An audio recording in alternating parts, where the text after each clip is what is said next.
किसी गांव में रामू नाम का एक किसान रहता था। वह अपनी छोटी सी जमीन पर मेहनत और लगन से खेती करता था। रामू के पास ज्यादा साधन नहीं थे, लेकिन उसके पास दृढ़ संकल्प और मेहनत करने की शक्ति थी।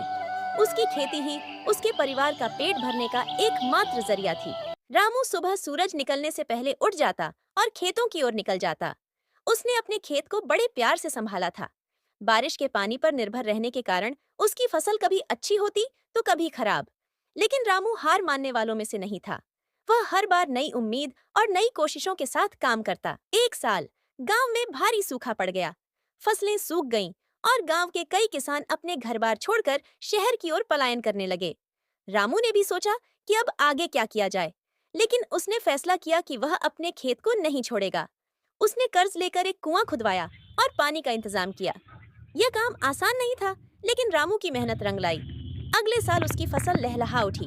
रामू की सफलता देखकर गांव के अन्य किसान भी प्रेरित हुए। उन्होंने भी अपने खेतों में नए तरीके अपनाने शुरू कर दिए।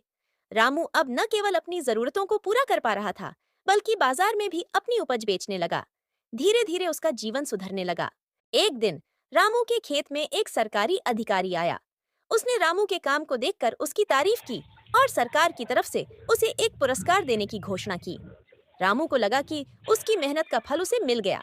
रामू की कहानी हमें यह सिखाती है कि मुश्किलें चाहे कितनी भी बड़ी क्यों ना हो, अगर हम मेहनत और धैर्य से काम करें तो सफलता जरूर मिलती है। यह कहानी केवल एक किसान की नहीं, बल्कि हर उस व्यक्ति की है जो अपने सपनों को पाने के लिए संघर्ष करता है। इस तरह रामू ने अपने गांव के अन्य किसानों को भी यह सीख दी कि समस्याओं से भागने के बजाय उनका सामना करना चाहिए। आज वह न केवल एक सफल किसान है, बल्कि गांव के लोगों के लिए प्रेरणा भी बन गया है।